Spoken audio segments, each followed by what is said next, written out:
Halo rekan sekalian, tidak puas dengan 4 pemekaran di Papua, hari ini Bupati Mimika, DPRD, dan juga perwakilan dari tokoh masyarakat mendeklarasikan satu provinsi baru di Papua, yakni Provinsi Minangkawi dengan ibu kota di Timika. Pertanyaannya adalah, banyak pemekaran provinsi, kabupaten, dan juga kota di Papua ini untuk siapa? Untuk menjawab pertanyaan ini, kita kembali ke tujuan pemekaran dari pemerintah, yakni pemerintah pusat, dalam hal ini pemerintah Jakarta, yang dalil untuk mensejahterakan rakyat Papua.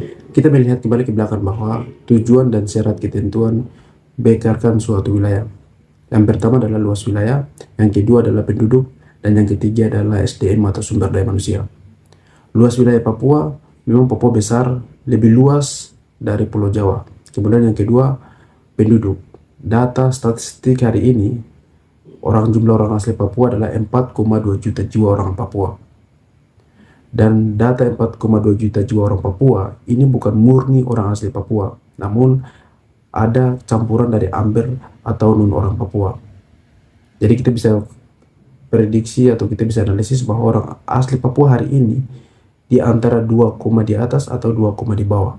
Kemudian yang ketiga, soal sumber daya manusia di Papua. Hari ini sumber daya manusia di Papua itu belum mampu untuk memekarkan banyak provinsi, kabupaten, dan juga kota.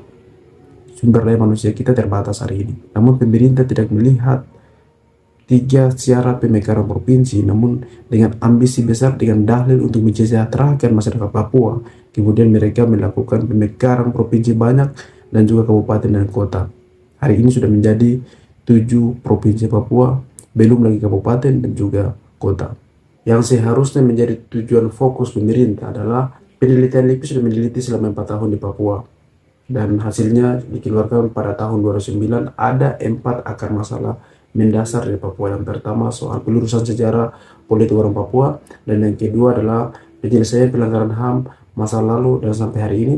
Kemudian yang ketiga, persoalan marginalisasi orang Papua di atas tanah sendiri, dan juga yang keempat adalah soal pembangunan, dalam hal ini pendidikan, kesehatan, dan juga ekonomi rakyat.